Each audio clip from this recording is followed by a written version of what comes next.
Welcome to this series. Now, in this series, this is not my alter ego, Market Vendor or Adibo or any other accent or alter ego that I do on radio. This is actually myself, me. True stories, things that I hope maybe I can share with you in Vic Fernandes Unplugged. So here I am sitting at my piano. Here's my musical skills. Well, as you could hear, not too good at that.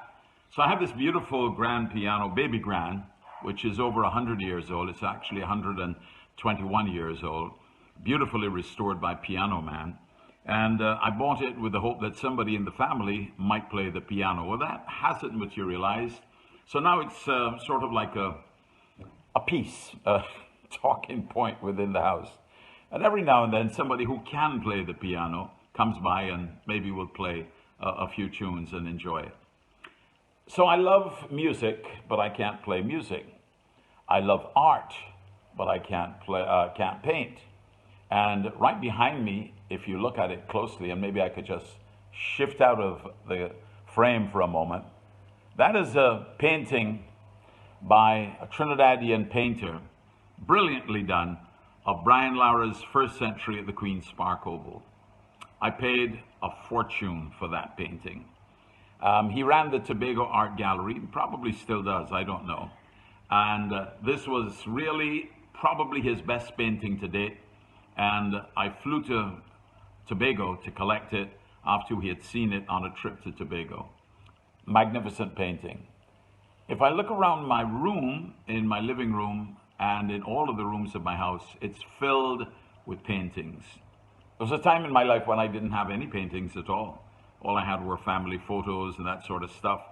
I have to thank my dear friend and sister, Rachel Manley, for introducing me to the world of art and giving me a couple of authentic pieces of art, including one from her grandmother, Edna Manley. So I've surrounded myself with lots of art. I'm told that it's valuable. Lots of pieces from Cuba, because art in Cuba tends to be a lot more reasonable than it is in other parts of the world. In fact, the frames of my Cuban paintings cost more than the actual paintings themselves. In one of the next series, I will show you some of the paintings that I have and share them with you. Of course, behind me are family photos, because yes, I am sentimental about the people in my life, the people that I love, and the people who've helped to shape who I am, whether good, bad, or indifferent, including my dad, who's in one of the paintings. And if you look very closely over my, well, in your case, it would be my right ear, you see a young boy who is all decked out, ready for his first communion.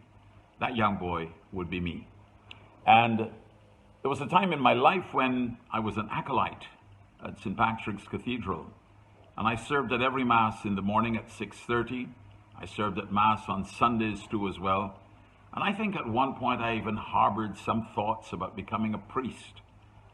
A good priest I would definitely not have been, because in the Catholic Church, celibacy is part of the deal to becoming a priest.